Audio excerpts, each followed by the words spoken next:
در یونان باستان مردم عقیده داشتند که خدایانشان گاهی اوقات به شکل انسان به زمین می آیند، ولی امروز ما چنین عقاید را پوچ و بی اساس می دانیم، چون خدایان آنها چیزی بیش از بت نبوده و وجود خارجی نداشتند.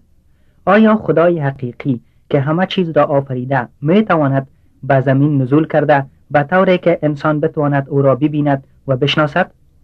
چون ما ایمان داریم که او خدای قادر مطلق و آفریننده جمیع هستی است، هیچ چیز برای او نمی تواند غیر ممکن باشد. مسلماً اگر او بخواهد خود را به بشر آشکار سازد می تواند، لیکن اگر بگوییم او این کار را نمی تواند انجام بدهد، منکر قادر مطلق بودنش شده ایم و آن کفر است. بله، اگر خدا بخواهد قادر است که نزد ما آمده و در میان بشر زندگی کند تا بدان وسیله بتوانیم او را از نزدیک و بهتر بشناسیم.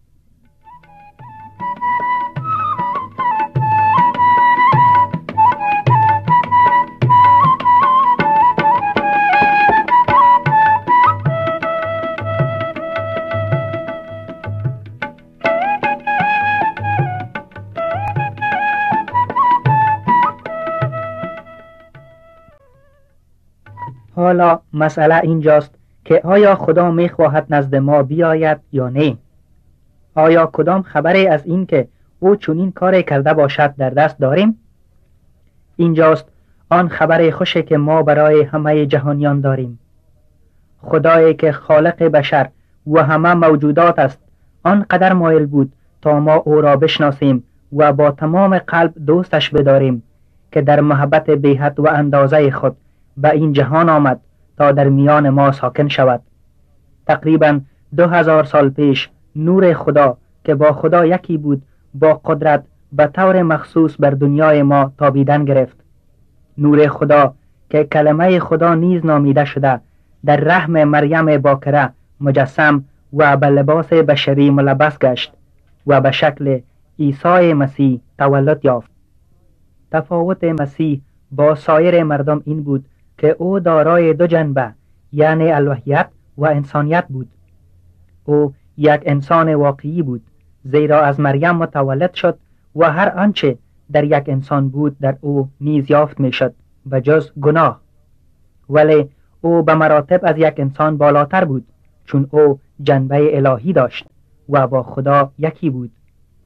لذا ظهور مسیح در دنیا فی الواقع آمدن خدا در میان بشر بوده و این حقیقت از عنوان امانوئیل یا خدا با ما که به مسیح داده شد آشکار است.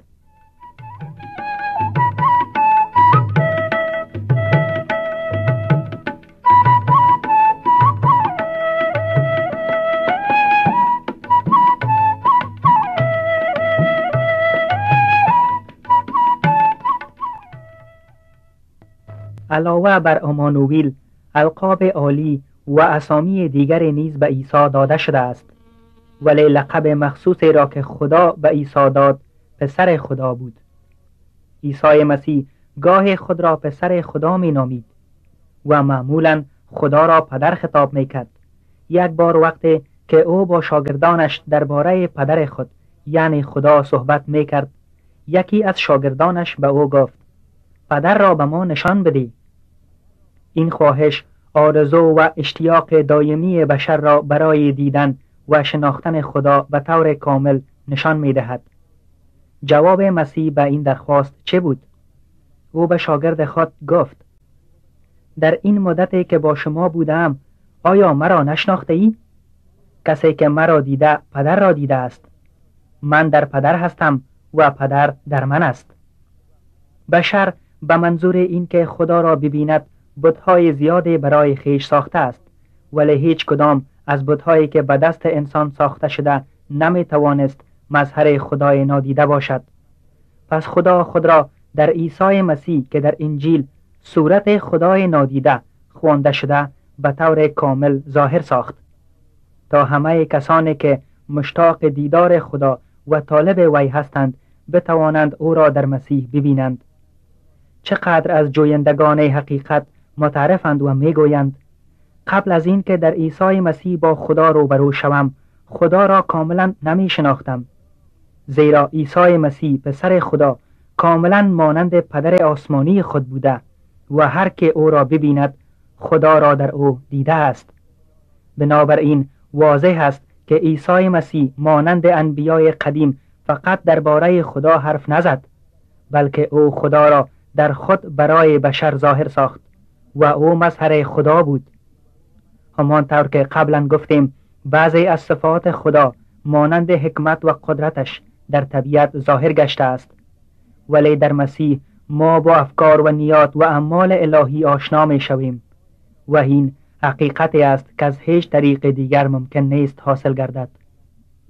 شنوندگان عزیز، آیا شما خداوند در عیسی مسیح میشناسین؟ امیدوار هستم که شما این عقیده را داشته باشین که مسیح خدا را به ما معرفی میکنه و کلام خدا میگه که به همه کسانی که مسیح را قبول کردند و به او ایمان آوردند این حق را داد که فرزندان خدا شوند.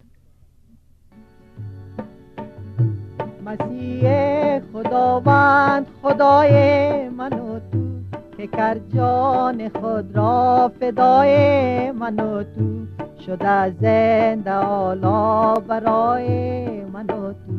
او را می پرستیم او را صادقانه، او را می پرستیم او را به بهانه، او را می پرستیم او را جاودانه. مسیح خواهش ما، مسیح حاجت ما، مسیح مثل خواب و نفس عادت ما، مسیح مثل خواب و نفس عادت ما.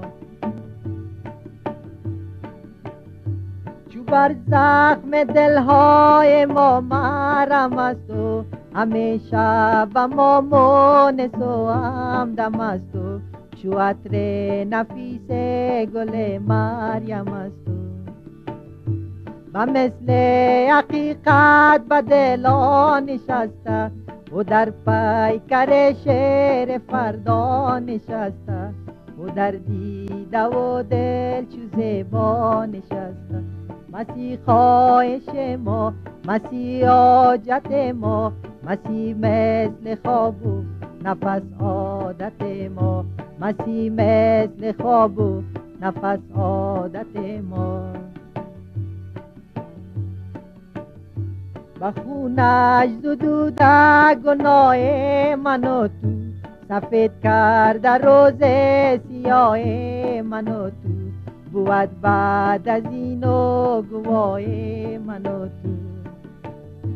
او است از همه زندگی حاصل ما، او از چاره ساز همه مشکل ما، بود مهر و بعد از این در دل ما. مسیح خواهش ما، مسیح حاجت ما، مسیح مثل خواب و نفس عادت ما، مسیح مثل خواب و نفس عادت ما، مسیح مثل خواب و نفس عادت